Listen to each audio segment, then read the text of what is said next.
Two questions. One, what have we learned from recent events in Iran about how to further democratize digitization, the use of the internet, the use of these social networks from a broader perspective in order to create the kinds of openness and the kind of dialogue that was so instrumental in the Iranian Revolution that we've seen? And second, how do we get, I like the term digital commonwealth, how do we get that across countries, across governments in a variety of areas, energy cooperation, health cooperation? Are there ways of making this a sort of richer dialogue, not just among top officials going to meetings, but on an ongoing collective sort of viral basis? Yeah, well, I mean, certainly Ethan Zuckerman, sitting at that middle table, is affiliated with a group called Global Voices, which is doing a great job of getting voices across many countries bottom up.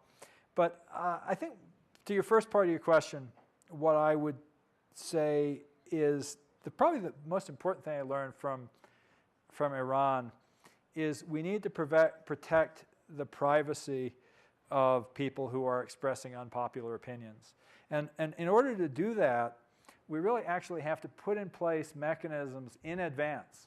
There were a lot of ad hoc sort of attempts for people to put proxy servers and various kinds of technologies to sort of block and hide the identity of people who were using internet services in Iran, to sort of provide different mechanisms whereby people could route around the official censorship and media control. And a lot of them were put in place hurriedly at the last minute, and they didn't work. You know, we actually do need a secure infrastructure around the world to protect freedom. And I think there are many activists who work on that, but frankly, I would think that would be a really interesting government as a platform tool. Could we in fact create, what if a government itself, an enlightened government, created a mechanism that the government itself could not hack so that the citizens had a way to communicate if the government was ever working against their interests? I think that would be a wonderful thing. I don't think it'll happen. So we, the people, are going to have to build it. Intellectual property and transmedia attorney and strategist. My question about Government 2.0 is twofold.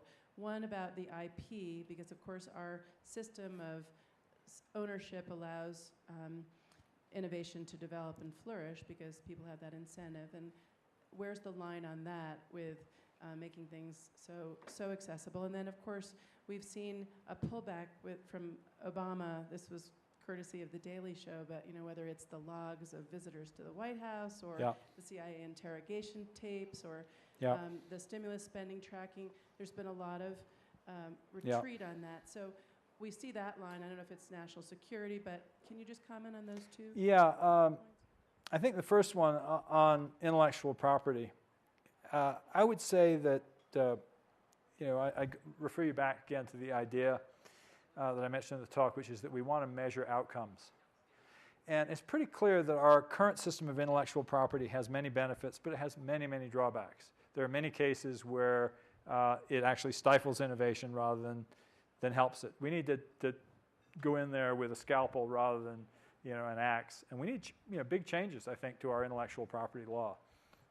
I'm a big fan of, well, first of all, in the case of government data, we paid for it. It is, by definition, in the public domain. In the case of data created by private parties, I think they should be able to choose the terms under which they share it with other people. That being said, there's a lot of evidence now that there are many cases in which a more liberal approach, i.e. making it available, has enormous benefits. We would not have the success of the World Wide Web if Tim Berners-Lee had not put that into the public domain. Now, I don't think that, you know, the alternative is that if Tim had kept it private, that he would now be the world's richest man. I think the World Wide Web would just never have existed. And so we need to look at those trade-offs between, it's really a strategy. You know, sometimes openness and freedom is the best strategy, and sometimes, you know, protecting, you know, your rights and keeping something private is the best strategy. And if you're an IP lawyer, you need to have both in your arsenal. As to the pushback and the pullback of the Obama administration, I think it's a really good point that we have so much urgency around this issue, because right now we have, you know, he went in there with some big promises. And you're right, he is already pulling back. Now, we have a couple of years where the Republicans, as the opposition, are going to now be holding his feet to the fire. The people who are in his own party need also to hold his feet to the fire. The public needs to hold his feet to the fire, because there are an awful lot of entrenched interests who are going to be saying, oh, no, no, no, don't do that. Here's why. And I hope that, he holds to as much of his principle as he possibly can.